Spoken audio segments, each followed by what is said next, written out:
Is focus stacking bad for your creativity? In this video, I'll certainly explain to you why I think it's not good for it. Well, hello, good morning and welcome back to the channel. It's not that I'm against focus stacking. In fact, I've done videos on it. If you look through some of my back catalogue, you'll be able to see where I've used it, how I do it, and the software I use and everything as well. But I often wonder with a number of different things in photography whether sometimes we just actually overdo it. And that's what today's video is about, really. It's about understanding when it is good to focus stack and when it's not so good. And I'm also discussing another idea about whether or not focus stacking actually harms our creativity. But we'll get more into that in a moment. I'll come into one of my favourite locations today, down in local woodland, just down beside a river. You could probably hear it. And there's plenty of photo opportunities. We should be able to get some pictures of the river itself. Although, to be honest, we've not had a lot of rain in February at all. It's one of the driest Februaries on record, certainly in the southern UK. So we're going to have to see how that works out. But we've also got some fantastic woodland scenes. And what I've noticed is that these leaves are looking really white and pale. I guess it's because they've dried out. And that's given me a great idea for my first photograph. But I'm going to leave the river behind me for now, because there's some fantastic light coloured leaves all around the ground.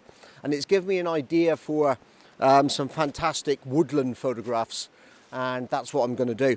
So I'm going to go and set up my first photograph. And when we've done that, and whilst we're doing that, I'm going to tell you why I'm not going to use focus stacking as much as I have in the past.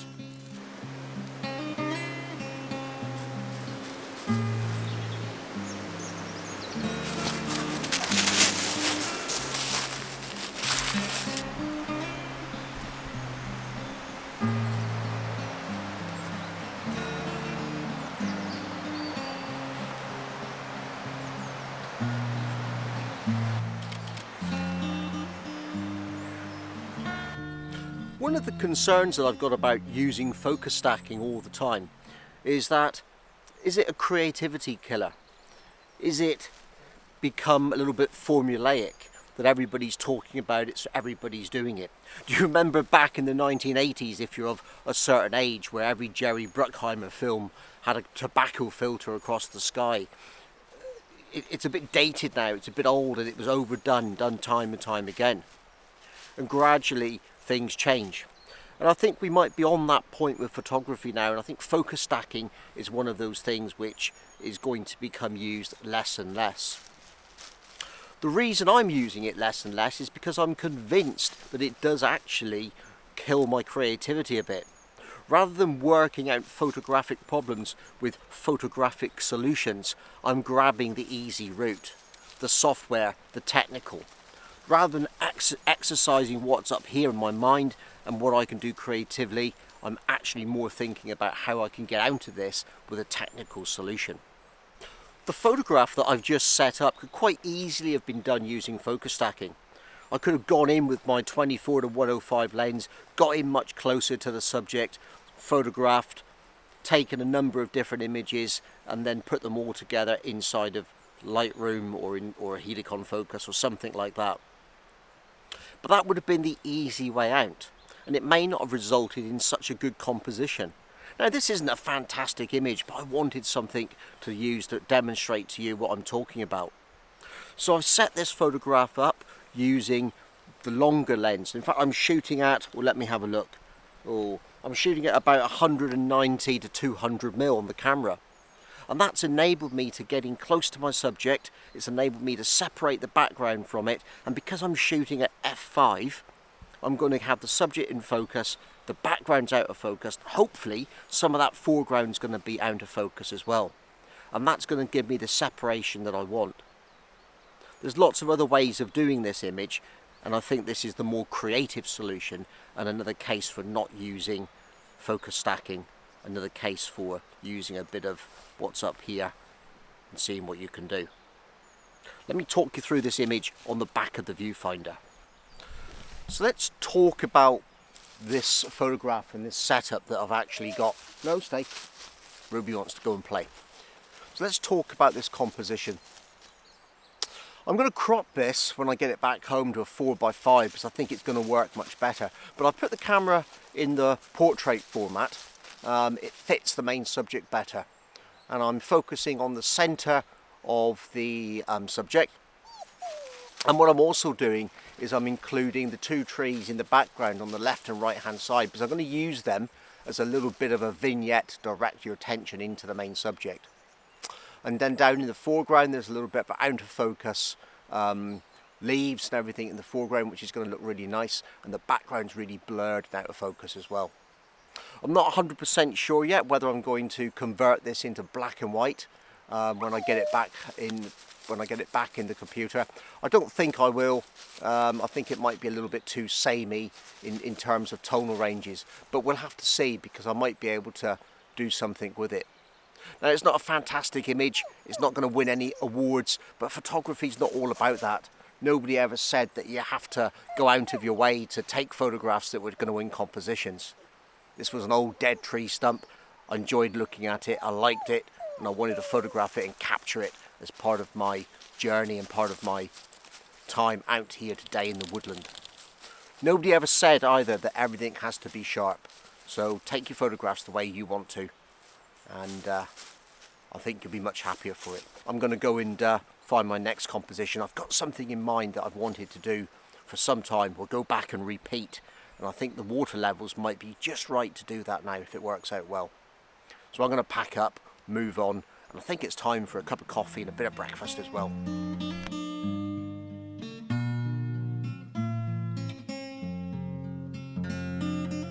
In the end, I decided to convert this photograph into black and white.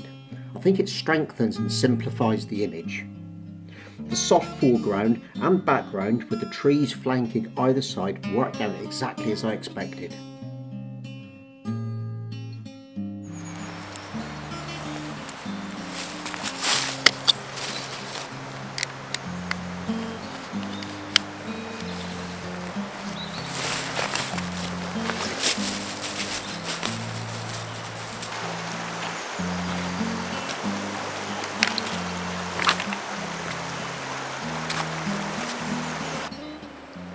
Been taught for a long time that one of the good ways to get a great composition is to include some interesting foreground. Gives you something for your eye to settle on, something to lead you into the picture, so you just don't end up with an empty space in front of you and a mountain range in the background and it just looks a bit boring and a bit flat. So quite often including foreground's really interesting. And in those situations, actually, depending on what you're trying to photograph, it might be appropriate to focus stack. It might be that you've got such a fantastic scene that you do want these fantastic boulders and textures or plants, whatever it is in the foreground, in sharp focus against an equally sharp background of a mountain range and snow-capped peaks. Obviously, that's not where we are today, so that doesn't really apply. But what we have got is a situation here today is where the foreground is the subject. It's far more interesting than the background. And it would be easy to fall into the habit of photographing this scene to get front to back sharpness. What I actually want to do though, and I'm going to do it after I've had a cup of coffee and a bit of breakfast, is set up a photograph where actually getting the foreground sharp is more important, and in fact leaving the background a little bit soft is going to work to our advantage. Let's have a cup of coffee first, a bit of breakfast, and I'll set this photo up in a minute.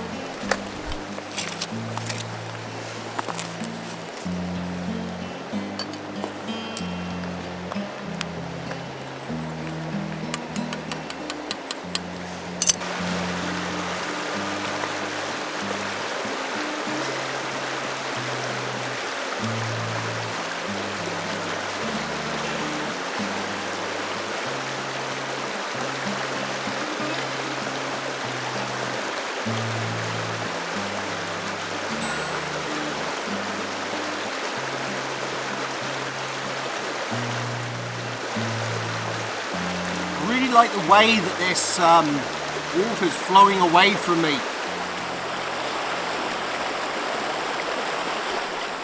Well, here's a bonus tip for you. slow down, take your time, have a cup of coffee and some breakfast, and you'll take better photographs. The photograph that I'm taking isn't the original one I was thinking about doing. Originally it was all focused on these foreground rocks and these different colours. But as I sat there and had my coffee and porridge this morning, what I really noticed was that it was the flow of the water that was capturing my my imagination and stirring those creative uses. And that's what I've just been looking at. So what I want to do with this image is I want to focus your attention as the viewer on that foreground. And I'm going to do that by not including a sharp background. So here's a case where I'm going to get in close to the foreground because I want to make the most of it. And typically people would sort of think, well actually, you know what, I need put my teeth back in.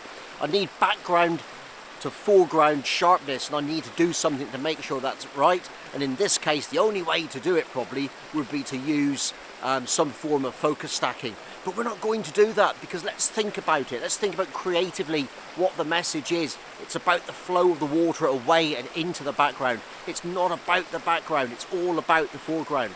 So there's no need to focus stack. In fact, in some ways, having a softer background is going to make that foreground much stronger. Let me set this image up, I'll talk you through the composition, and then you can have a look at the final image in a few moments.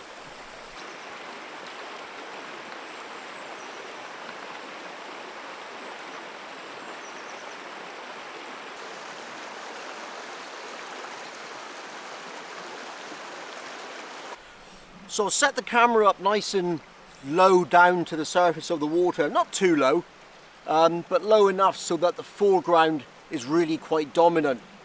With the camera being angled down slightly as well, I've got quite a bit of foreground in there. I want this image to have a feeling of the water sweeping and moving away from me. So what I'm going to do is I'm going to shoot it quite wide, but I'm going to crop it to about 16:9 crop. So I've already done that in the menu already.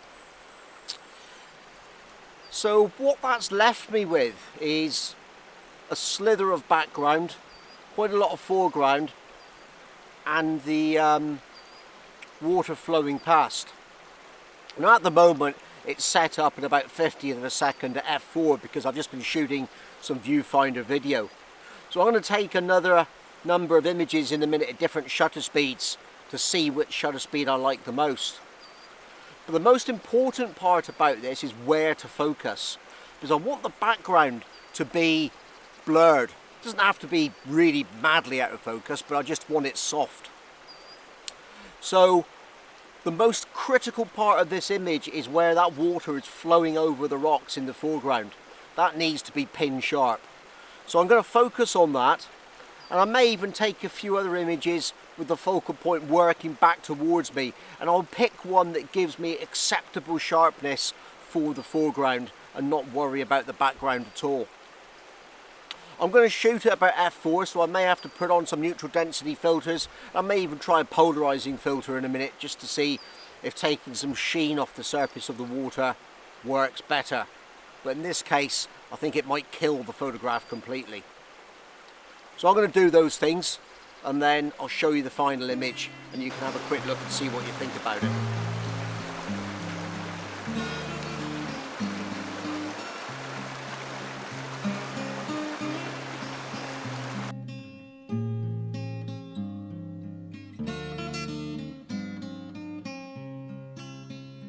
The use of the polarizer worked well in this photograph, but I didn't go for full polarization. After all, water is supposed to be reflective. The carefully chosen depth of field and focus point give prominence to the water flowing over the rocks.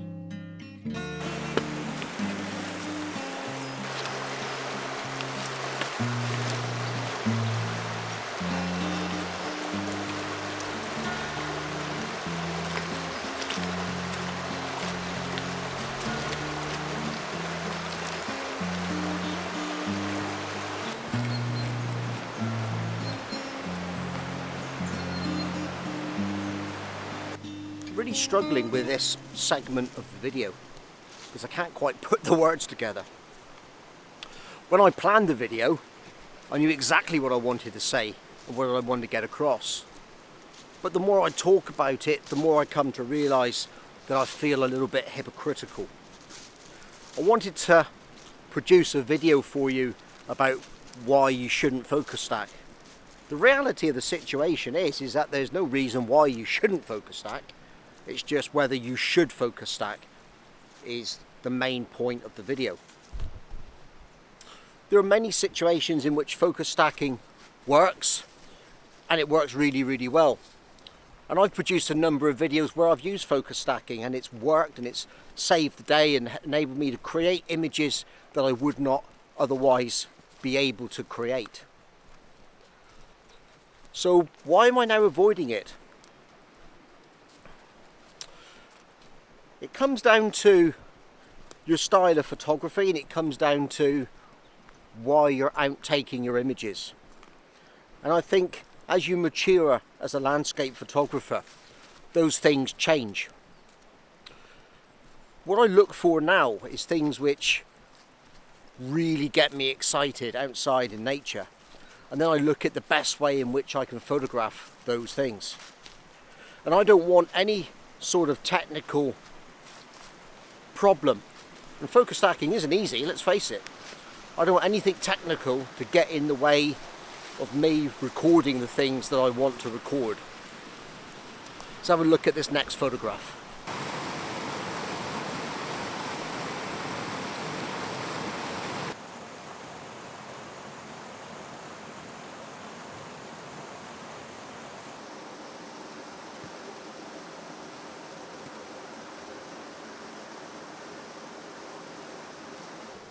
This photograph that I'm taking here could become incredibly complex, but it's based around an incredibly simple idea. There's a kind of an orangey coloured boulder up against a dark rock in the background, and then it's got a load of, rapid water flowing around past it. And that's what attracted me to take it. I just wanted to capture this orange boulder in this environment. And it could become incredibly complex. I could start looking at foreground, I could start looking at, focus stacking, I could look at how am I going to get the background sharp and everything else. But if you strip it back to its bare essentials, it's just about getting the composition right. And it's just about making sure that this one thing is in focus and sharp and in the frame. And that's the point I'm trying to make. Don't worry so much about the technical things. Don't worry about getting things 100% sharp and focus stacked. Worry about getting what's important in your camera, in the frame, and for everybody to enjoy. I'm going to leave you to enjoy this photograph whilst I pack up and look for my next one.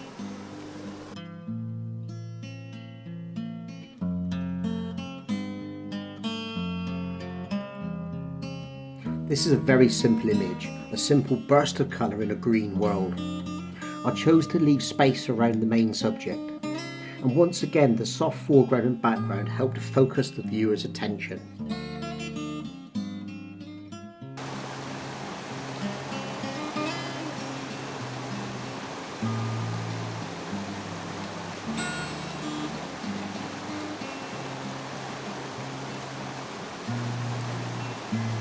I just want to say that if you've made it to this point in the video, thank you very much for sticking with me and watching. I would appreciate it if you give the video a like, thumbs up, or whatever you want to call it. And if you enjoyed the content, then please consider subscribing. Don't forget to ring the bell icon, because that's going to make sure you get those important updates so you know when my next videos are out. There's plenty of videos in the back catalogue to look at. Some of them are on how to focus stack, so if you want to pick those up, please go and have a look. Until next time, get out, enjoy your photography. Bye for now.